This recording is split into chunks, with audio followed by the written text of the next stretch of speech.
আসসালামু আলাইকুম রহমতুল্লাহি ওয়া বারাকাতুহু। আমার ভিডিওগুলো দেখতে থাকুন, দেখতে দেখতে ভালো লাগে, ভালোবাসা হয়ে যাবে ইনশাআল্লাহ। ঘুমাচ্ছিলেন বিবিসির সাংবাদিক, হঠাৎ ট্রাম্পের ফোন, বললেন অন্য কথা। পুতিনকে পুতিন পুতিন সম্পর্কে একটা প্রশ্ন করা হয়েছিল সেই ফোনে। পুতিন তারপরে জবাব দিল, ট্রাম্প জবাব দিল, পুতিনকে বিশ্বাস করি কিনা। এই প্রশ্নের জবাবে ট্রাম্প বলল, এমন প্রশ্নের জবাব দিতে গিয়ে দীর্ঘ একটি বিরতি নেন প্রেসিডেন্ট ডোনাল্ড ট্রাম্প। তারপর বলেন, সত্যি কথা বলতে আমি প্রায় কাউকেই বিশ্বাস করি না। এটা হচ্ছে ট্রাম্পের কথা। আসুন বিস্তারিত। হঠাৎ করে সাংবাদিকদের ফোন করাটা যুক্তরাষ্ট্রের প্রেসিডেন্ট ডোনাল্ড ট্রাম্পের একটি অভ্যাসে পরিণত করেছে। আর তিনি সম্ভবত ক্যামেরার সামনে সাক্ষাতের চেয়ে সাংবাদিকদের সঙ্গে ফোনে কথা বলাটাই বেশি পছন্দ করেন। গতকাল সোমবার সন্ধ্যায় ছিল আমার পালা। সত্যি বলতে হোয়াইট হাউস থেকে যখন ফোন এলো আমি তখন ঘুমাচ্ছিলাম। যুক্তরাষ্ট্রের প্রেসিডেন্ট ডোনাল্ড ট্রাম্পকে নিয়ে একটি প্রতিবেদন করেছিলাম। আপনারা জানেন দীর্ঘ 1 বছর আগে ডোনাল্ড ট্রাম্পকে হত্যা করার চেষ্টা করা হয়েছিল। সেইটা নিয়ে প্রায় 6 দিন যাবৎ আমি একটা প্রতিবেদন প্রকাশ করি। 6 দিন পরে প্রতিবেদনটি সারা বিশ্বে সাংবাদিকদের আলোচনার মুখে সেই প্রতিবেদনটি ছিল। যুক্তরাষ্ট্রের প্রেসিডেন্ট নির্বাচনের কিছুদিন আগে 13 জুলাই পেনসিলভানিয়ার বাটলার শহরে ট্রাম্পকে হত্যা করার চেষ্টা করা হয়েছিল। এটা আমরা জানি। 5 দিন ধরে বেশিরভাগ সময় আমার এই মাথায় একটি চিন্তায় ঘুরছিল, তা হলো ওই ঘটনার 1 বছর পূর্তি উপলক্ষে মার্কিন প্রেসিডেন্ট একটি সাক্ষাৎকার নেওয়ার সুযোগ পাবো কিনা।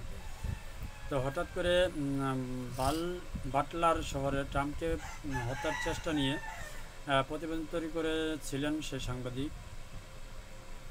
সোমবার রাতে আমি সাক্ষাৎকারের আশায় ছেড়েই দিয়েছিলাম। কোনো ছুটি ছাড়া কয়েক সপ্তাহ ধরে রাস্তায় রাস্তায় থাকার কারণে ক্লান্তও ছিলাম, তাই ঘুমিয়ে পড়েছিলাম। তখনই ফোনটা বেজে উঠল। ঘুম ঘুম চোখে ফোনটা ধরলাম। ওপারে ছিলেন হোয়াইট হাউসের প্রেস সেক্রেটারি ক্যারোলাইন লেভিট। তিনি বললেন, এই যে গ্যারি, আমি প্রেসিডেন্টের সঙ্গে রয়েছি, এই নিন কথা বলুন। আমি ছুটে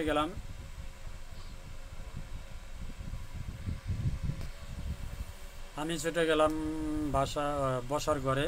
আমার ডিজিটাল রেকর্ডারের খোঁজে হাতড়াতে শুরু করলাম।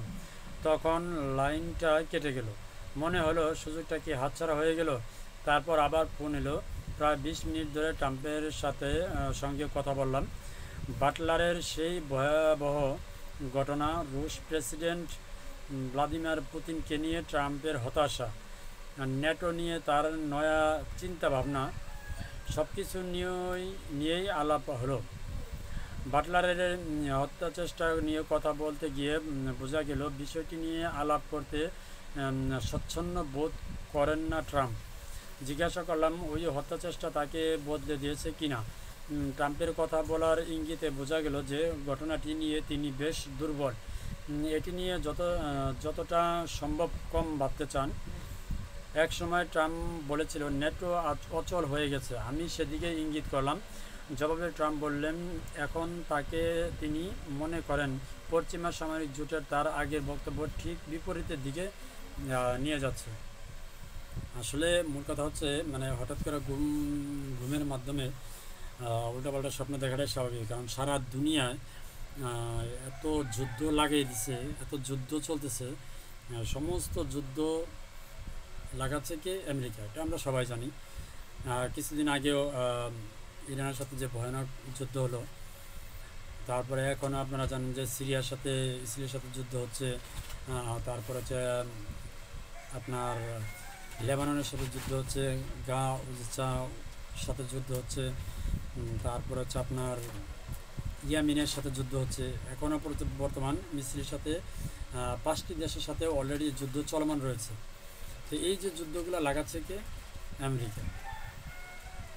নির্বাচনের আগে ডোনাল্ড ট্রাম্প ঘোষণা করছিল যে আমি যদি যুদ্ধে জিততে পারি তাহলে সর্বপ্রথম ইউক্রেন রাশিয়ার যুদ্ধ বন্ধ করে দেব।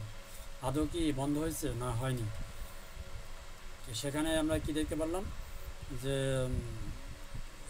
ইউক্রেনকে একটা চুক্তি করলো যে যুদ্ধ বন্ধ করব, বিনিময়ে তোমার দেশের যে খনিজ সম্পদ আছে সেগুলো আমাকে দিয়ে দিবে, সেগুলো আমি উত্তোলন করে নিয়ে নিব। মানে যে যুদ্ধের যে সরঞ্জাম কিনছিল সেগুলো অর্থ ঋণ শোধ করার জন্য। এই হলো অবস্থা। হঠাৎ করে ঘুম থেকে তো স্বপ্ন দেখবেই যে তাকে মেরে ফেলা হচ্ছে। আল্লাহ যা করেন ভালো করেন। ধন্যবাদ সবাইকে। আসসালামু আলাইকুম রহমতুল্লাহি ওয়া বারাকাতুহু।